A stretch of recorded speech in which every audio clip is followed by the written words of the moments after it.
Yesterday we had a workshop from 10 in the morning till 3 in the afternoon with Michael Gadway, and 30 of us were there.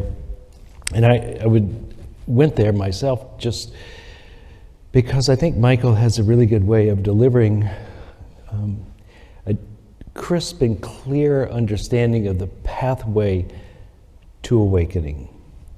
Now, for many of you, you may go, I don't really care about awakening. I just want to have more money. Or I just want to be loved, or maybe I just have guilt I'd like to get rid of, or wherever you are. I remember when I started my spiritual journey 40 years ago, I remember thinking that, not actually thinking, but just feeling that my predominant emotional state was guilt. Guilt, anger, and frustration. Really pleasant to be in that body at that time. And part of that guilt, anger, and frustration was really all in my head. I hadn't really gone out and done much to deserve it, but I was really delivering nearly fatal blows to my own psyche, just harsh. And so the first thing I did was personal growth workshops, and those personal growth workshops were largely about cleaning up your act in life, being responsible for yourself, being true to your word, successful, setting intentions, following through, learning how to talk to people in such a way that you could persuade them to do what you wanted to do. I thought that was brilliant. About a couple of years into that process, a guy said to me, you know, because I was still carrying that same emotional cycle as I was going through it, he said, you know, you need to give. And I thought, look, I'm here to get, so shut up. But he was right. The path that we think we're on is often not the path we really need to be on. You know, so I was trying to gain skill, I was trying to reestablish self-respect, etc., and all that. But really the trick for someone who's caught in that cycle of guilt, shame, anger, frustration, etc., is not to focus on yourself only, but to begin to give, to be of service, to be of stepping out towards someone else, of being more attentive to other people's needs and expression for a while, to break the spell of your own thoughts. Because really that's one very powerful way of advancing your life, is to break the spell of your own thoughts by being of service to someone else. Now when we say our mission statement here, we say, we're a spiritual community awakening to our divine nature through love, service, and personal transformation. And the second one there is service. And it doesn't mean you have to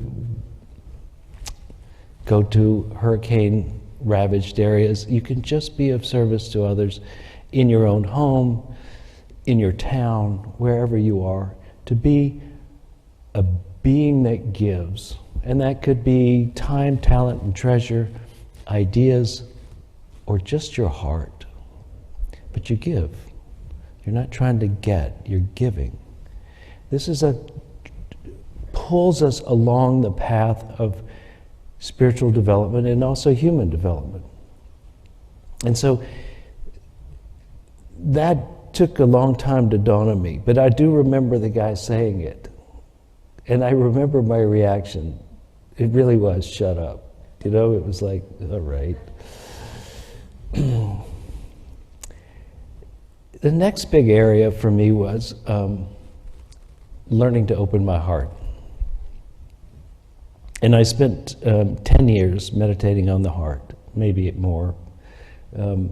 This meaning the heart chakra. And when I say in here, when I say please put your breath in your heart, I'm not talking about your physical heart so much as your the heart chakra, which is the energetic center found about right here. And so if you breathe into this area, if you put your hand on this area, if you intend from this area, you will begin to open your heart.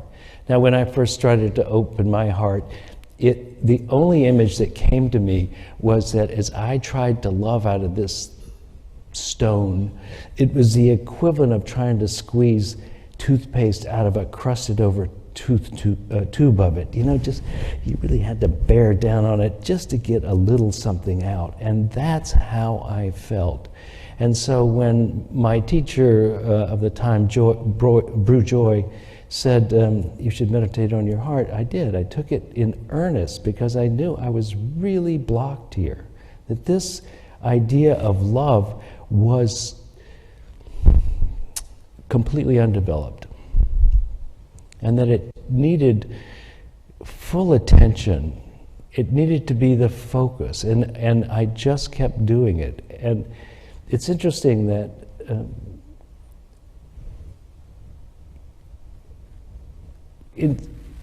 the promise that you hear so many times in spiritual communities or spiritual teachers is you're moving toward bliss. Have you found that to be a bit optimistic? You don't really just go straight from anger, guilt, and shame to bliss. There's quite a path, and one of the things that I had to go through was grief. And that was the layer that was above the heart, that was holding, that was blocking it, which was grief. That the grief had caused me to shut down and had frozen this organ of love. So it took a long time, and as I would do the heart meditation, I would go into grief as I would pass through that layer, getting into it. But it wasn't overwhelming, it was just there. And, you know, there was also, at that time, a men's movement. Robert Bly was one of the leaders of it, and he was saying that the feeling state of a man is grief. And the reason it is that the boys are separated from their mother, so often told, you can't be like the woman or the person you most identify with, your mother, you must be different. And therefore there is a grief that comes with not belonging in the way that you as instinctively wanted to as a child. I don't know if all that's true, but certainly for me there was grief. And then, you know, you get into these more difficult things, in my opinion, how to still the mind. So if you think your heart is frozen, just think how repetitive your mind is. You know, your mind can just get on a track and stay there, and it's right. Have you noticed that your mind is right? And when you confront someone else's mind who is different, and they think they're right and you think you're right, there's conflict. This is a problem, right? It's currently a problem between spouses and brothers and sisters, between city-states, between nations. It is a problem. And we are in the midst of unraveling that by some of the work that, say, Michael was doing yesterday, which was basically coming to a place of ease and acceptance, where the emotions that we have do not dominate our awareness, our clarity of what's going on. And part of the way of doing that is to release, to release, to release. So let's say you are angry. One of the ways you can go about it is releasing the emotion. And releasing the emotion. So, you know, we were talking about the mission statement, love, service, and personal transformation. So I've covered service and love. And the third one is personal transformation. And the path of personal transformation can be, of course, you learn to act right, do the things you're supposed to do, don't do the things you shouldn't do. But on a deeper level, it's about release. And on that release, there are many methods.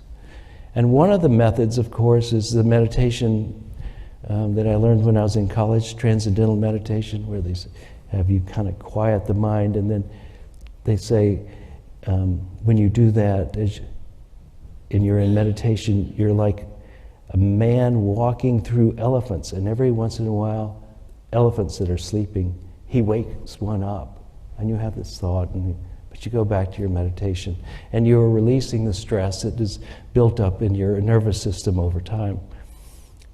But that's a very indirect way of release, in a sense. Maybe it's direct, but it's not very visible. Now, a method that I think might be of service to us in our practice of transformation is this direct release of your emotional state and deliberately coming to see that your emotional state is not you. Because one of the things that will work in tandem is this realization that you are not anything that you have. That you are not anything you have is a real awakening, and we don't get there when we're caught too tightly in our emotional state.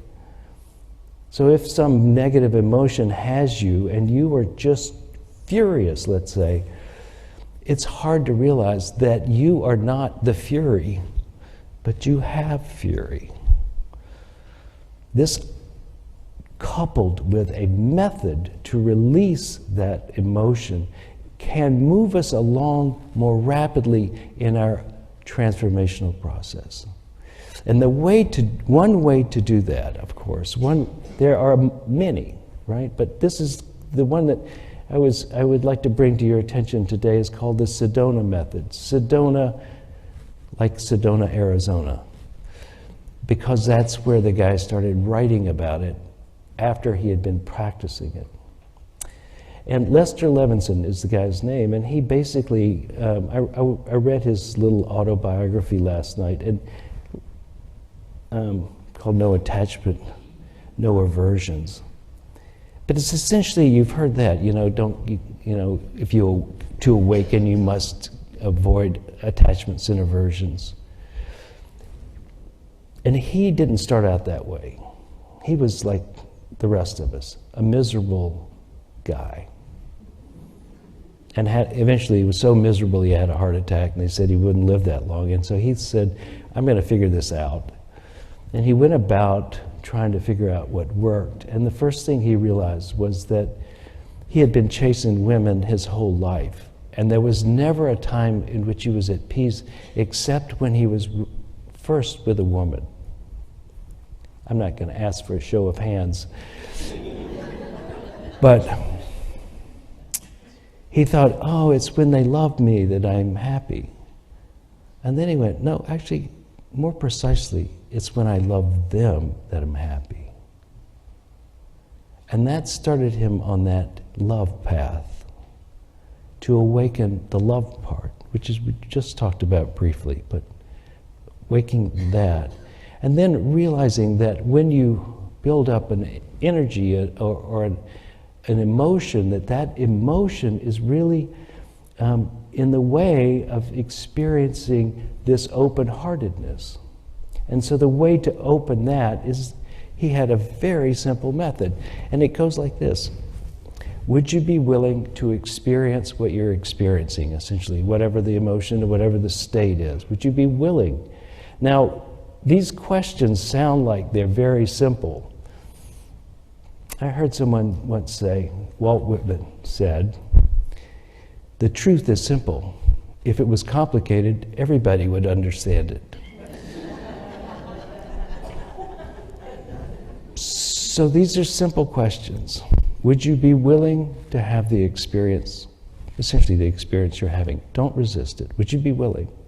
And if you're willing, can you let it go? Now, can you let it go? I would like to demonstrate how they demonstrated in the Sedona method. Y'all can act like you're doing it with me, okay? He says, so letting go, this is like a big deal for them. Letting go is the whole focus of it. He said, hold something in your hand and now squeeze it really tight, and hold it really tight for a while, and after a while that will become uncomfortable. That becomes uncomfortable, but familiar. And so it is with our emotions. They may be uncomfortable, but very familiar, right? He said, so now open your hand, and you realize that you can move this object in your hand, it is something in your hand, it is not your hand, right? He said, now, if you take it and turn your wrist over, and then you drop it, you let it go, didn't you? You didn't have to slam it down. You don't have to do anything, you just let it go. And that is the mindset of this whole process. So when they say, can you let it go? If you could let go of that object in your hand, then you can let it go. It's not magic, it's not like 20 years of meditation. Can you let it go? Right? Bob. And it's also not you. So you have the emotion, but you're not the emotion. Now we may say, I'm angry, but that's inaccurate. More accurate would be, I have anger, or I'm experiencing anger, or I'm feeling anger, but not I am anger.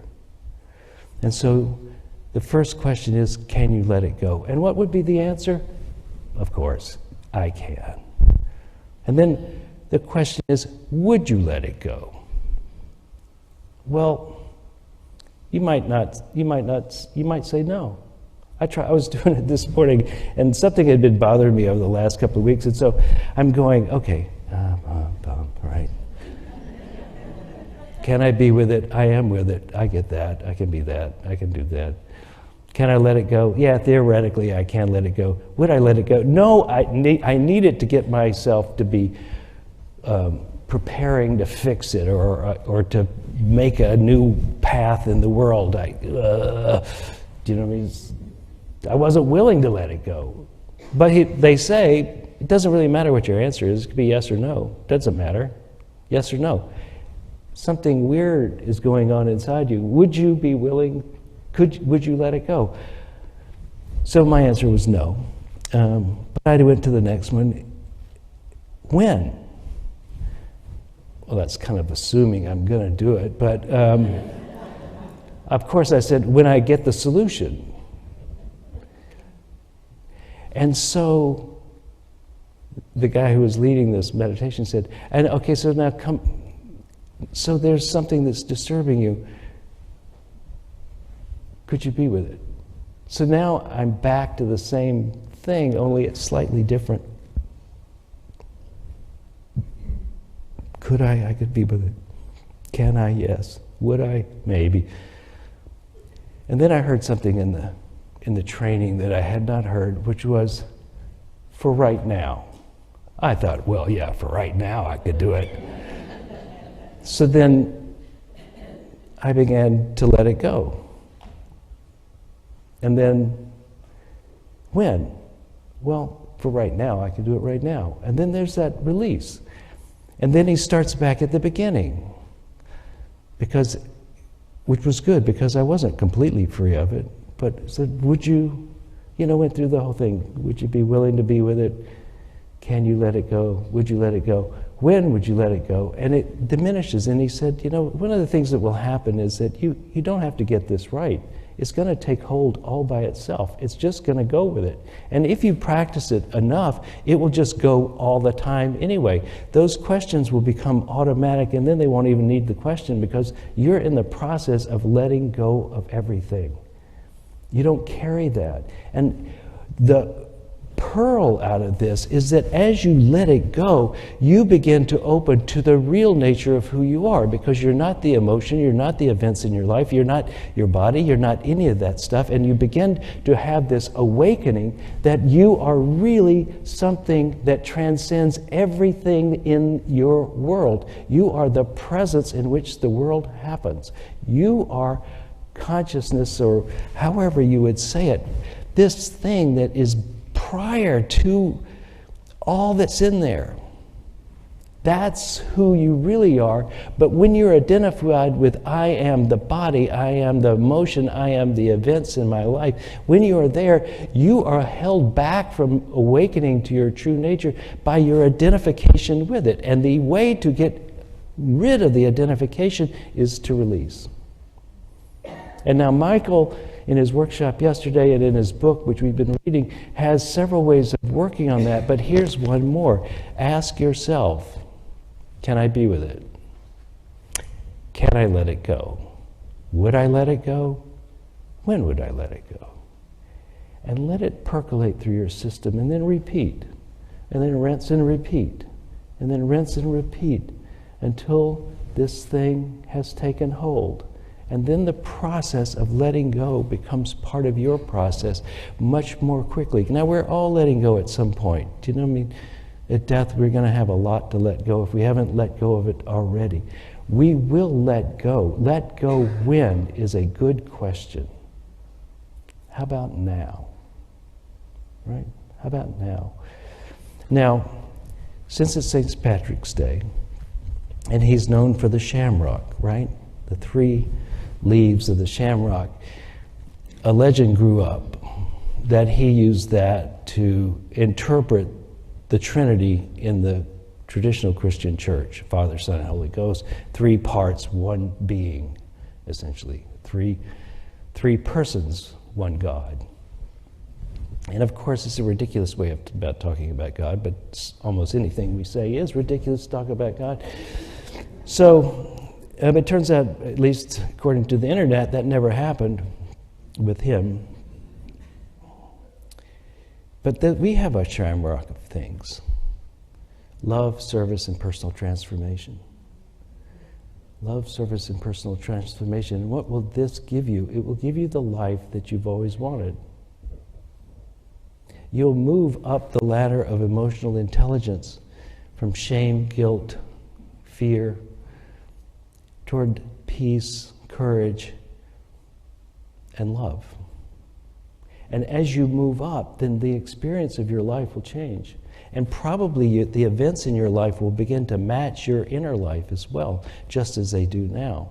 So that when you're more happy, you're more peaceful, you're more loving, it will bring you into a greater state of abundance and cooperation with others. But the real trick, of course, is not to do what most of us were trained as little people to do when we were little leprechauns. We were trained to change the world to make us happy. And have you come to the realization that that works for at least 5 minutes at a time? You get it. You got it. So what? Right? The only way to really change the world you see out there is to change the eyes with which you see it and permanently change the world. And you will be more effective in the world as a wise being than as a reactive one, as a one who sees the world within themselves versus someone who sees the world as over there. When I was in high school, I used to wrestle. And if you want to move somebody, you don't do it at arm's length. You move right in. You pull them in and pull them in until the 2 bodies are together. Then you can pick them up and throw them down.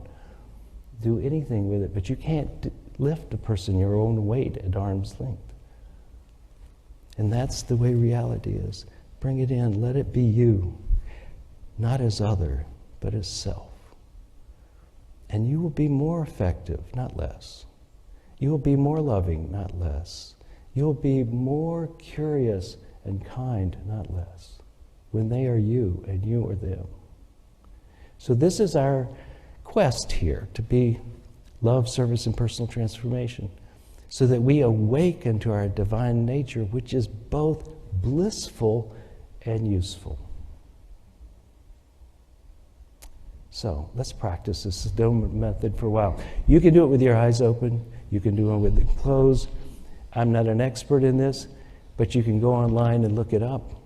And they have workshops and fabulous ways of getting the information. And here's an amateur doing a professional's job. So let's do this. So you start with something. Whatever state you're feeling, whatever thing it is. And would you be willing to be with that? The question is, would you be willing? And then see if you are. Open to it as best you can. And then let me ask you the next question, which is, can you let it go? Can you let it go?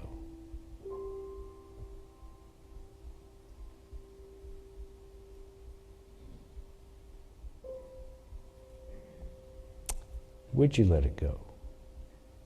And the answer can be yes or no. It doesn't really matter. We'll take it whatever is true for you at this moment. Would you let it go? And let your heart do the answering. Try not to be too much in your head.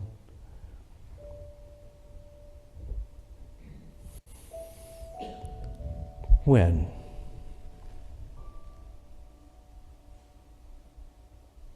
When?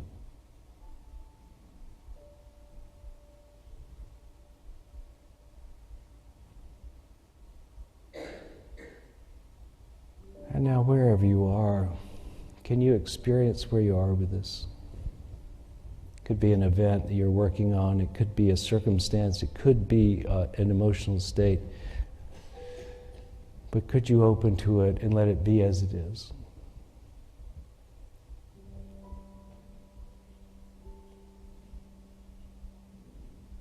Could you just let it be? Accept it as there. And then, can you let it go? Can you let it go? Yes or no? Doesn't matter. Would you let it go?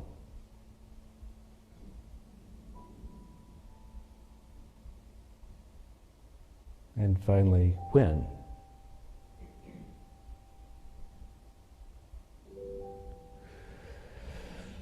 And this thing you're working on, could you let it be there? Could it be there? For right now, could you just accept it? And then, can you let it go?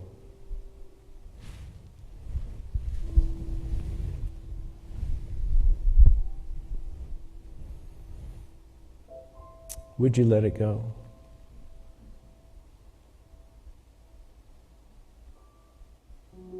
And for now, at least for now, when?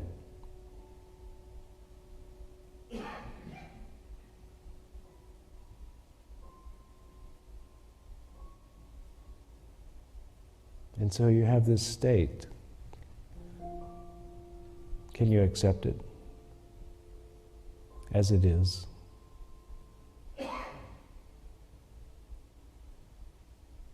Can you let it go?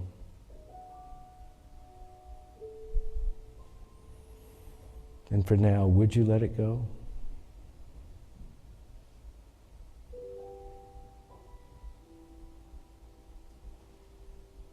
When? And so you have this state. Can you accept it?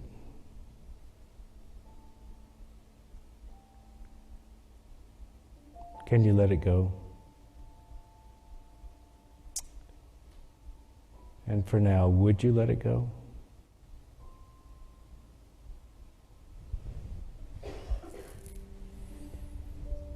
When? And now can you see that the state is not who you are? That you have the state, and that all that this state involves is within you, that you're the awareness that is holding it. You are the container, but not the thing.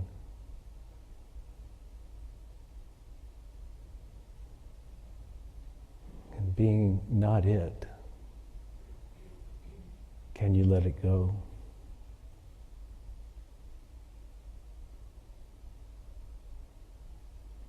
Would you let it go?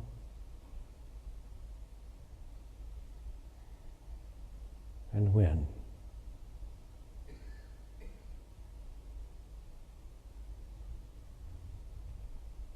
And so there's the practice. And so it is. I hope you you got something out of today's service, we intend to bring you things that will help you in your life become more of who you want to be, give you the freedom of forgiveness and the hope of expectancy that your life will unfold in a way that brings you joy, happiness, and is a contribution to the world. If you would like to contribute to this ministry, please go to unitytriangle.org, hit the donate button, and it will lead you into an easy way of doing that. We thank you for your attention and look forward to seeing you again here.